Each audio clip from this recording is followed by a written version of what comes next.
I think it's time we talk about how the Mission Impossible franchise might be one of the best of all time. Hey guys, welcome back to the video. With the release of Mission Impossible Dead Reckoning Part 1, there are now 7 movies in the Mission Impossible franchise. So in this video, I'm going to be giving you guys my ranking of them from the worst to the best. Before we get into it, if you guys are new in here and enjoy all my movie and TV show reviews, reactions, and breakdowns, make sure to subscribe and notification on so you don't miss any time I upload a new video or I go live. And let me know your ranking for all 7 of these movies in the comments down below. But without wasting any more time, let's go right into it. Starting off my list, in 7th place is Mission Impossible 2. I don't have much to say about this movie. I absolutely love the final act. The hand-to-hand combat is absolutely amazing, but for the most of this runtime, this movie does just feel like a drag. The romance isn't really that interesting, and the plot out of every single one of these movies is the most boring. Moving up the list, in 6th place is Mission Impossible 3, and I think here on up, 6 movies are absolute bangers here. Mission Impossible 3 is the worst of the bunch, but that's not saying that much when every single other movie is like an 8 out of 10. I love a bunch of the story elements of this movie, specifically the rabbit's foot. I think it is such a cool way to move the plot forward. Definitely a cliche little thing, but I still think it works here. Also, the romance of this movie is so well done, and that final sequence where they're running through that village and he's teaching the girl how to use the gun, and it's really, really well executed, and it sets up so much for Ethan Hunt in the future of the franchise that I just can't help but smile anytime I watch this movie. But moving up the list, in 5th place, and this point on, these movies are like actually like all really, really great. I think Mission Impossible 3 is good, but 5 and above, these are movies that are just like some of the best action movies you'll see. So with that being said, in 5th place for me is Mission Impossible, the original from 1996. I think the ensemble here is so strong for not even being that modern ensemble that we know and love. And my only gripe with this movie is the final act, and it's just because the CGI is a little bit wonky. It's not necessarily just that, but it just takes me out of the movie a little bit. When we've seen in future installments, at least 2 and 3, that the hand-to-hand combat would have really worked well, and it would have created a much more intense environment. But other than my little gripe, I think this movie is really, really great. I absolutely love all of the plot points. I love the twists and the turns. The aquarium scene is one of my favorites of all of the Mission Impossible movies. And all of the gadgets are also really simple, but they work really well. Like the stick of gum, for example. It's not anything crazy like they use in the modern movies, but I still think it's a great small little thing that's just cool, and it's thrown in there, and it's actually really useful and fun. Next up though, in 4th place for me is Mission Impossible Ghost Protocol, and this is where you get to movies that are actually on my best action movies of all time list, and the fact that we're only at number 4 in the franchise says a lot. This is where they kind of bring in the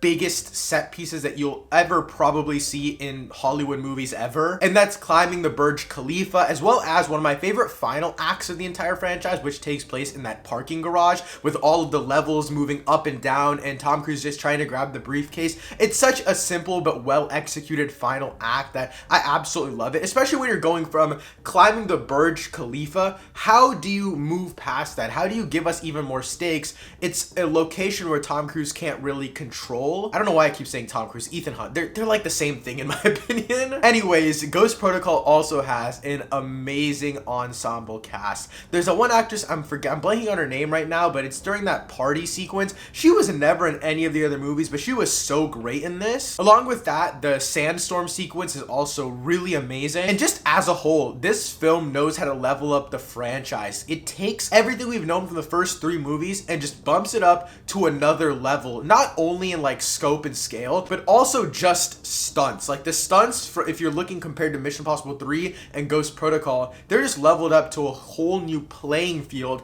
and then every movie after this just tops it and tops it. But getting into my top 3, these are movies that are in probably my top 5 action movies of all time. All 3 of these films are. In 3rd place is Mission Impossible Rogue Nation. I rewatched this before watching Dead Reckoning Part 1 because I remember absolutely loving it, but I hadn't seen it in a hot minute. But I'm glad to say this movie still absolutely holds up. I'm giving it a 9 out of 10 right now. Rebecca Ferguson's introduction is absolutely amazing. The underwater breath hold sequence is also stellar. The motorcycle chase sequence in this movie is the best chase sequence of the entire franchise, at least in my personal opinion. But this movie also has a sense of elegance to it that I don't think Fallout, Dead Reckoning, or even Ghost Protocol have. More specifically, I'm talking about the scene at the Opera House and the way that that plays into the plot. It feels like a very slow burn, and there's there's a scene that kind of represents that in Dead Reckoning Part 1 as well, which I'll talk about in a second here. But I just think the way that Rogue Nation is paced out is a lot different than Fallout and Dead Reckoning in a good way. Like I said, Rebecca Ferguson is really great, but also the other members of the team and the way that their story is played out by Ethan being on the run and them all being interrogated by the IMF, the CIA, all that kind of stuff. I just love the whole rogue aspect of these final 4 movies and the way that they can keep on repeating these plot points while still feeling really unique every single time they do it. And that does lead me into my second place, which is the newly released Mission Impossible Dead Reckoning Part 1. This movie is a chunky, almost 3 hours long, but I think why it works so well and why it's number 2 on my list is because it takes what Rogue Nation did so well and what Fallout did so well, in that there are big stunts and massive sequences like Fallout, but also the plot and the story is really, really interesting. I think the most lackluster part of Fallout is the story and exposition, and I think the best part of Rogue Nation is the exposition and the story. And so Dead Reckoning Part 1, I think, combines those two really, really well, with having a 3-hour runtime, having a very chunky story, but also being so visually engaging with just random side angles and above angles and crazy wides and close-ups and just amazing filmmaking that it keeps you so engaged throughout the entire runtime, even when it's not Tom Cruise jumping off of a cliff. Dead Reckoning Part 1 also has the biggest stunt of the entire franchise, which is Tom Cruise riding off a motorcycle and skydiving off of a cliff.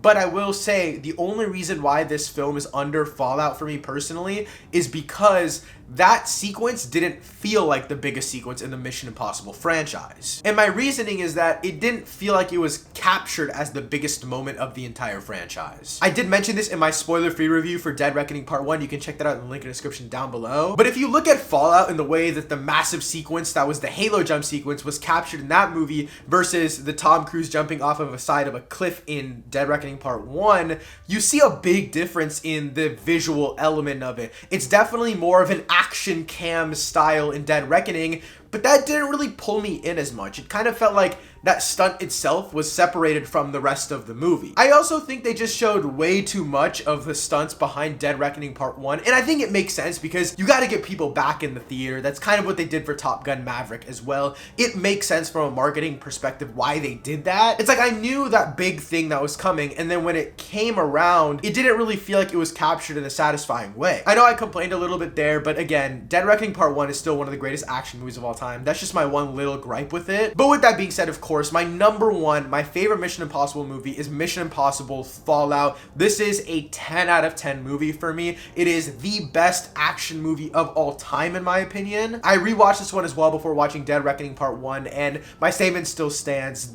Watching this in the theater was an absolutely insane experience. It was a life-changing action movie for me personally, and rewatching it at home before Dead Reckoning Part 1 just reminded me of how absolutely stellar this movie is. Again, I think the weakest point of this film is its story, in that it's not as jam-packed as Rogue Nation or Dead Reckoning Part 1, but that doesn't mean it's bad. It's a little bit more simplified, but I also think the ensemble works just a little bit better because it's simplified. I definitely get the argument that Dead Reckoning had way too much going on, and I think coming off the heels of Fallout, it's definitely a way more complex story. I think in Fallout, you have your main ensemble of characters, and they all have their general motives by themselves, whereas in Dead Reckoning, obviously they're working for the greater good, different governments, organizations, all that kind of stuff. But with that being said, I also think Fallout has the stunts down 100%. It has that best balance of having crazy stunts, but also capturing it in a way that feels true to the movie and not like you're just doing the stunt to do the stunt. The ones that come to mind for me are the bathroom sequence, which is one of my favorite sequences in the entire franchise, of course,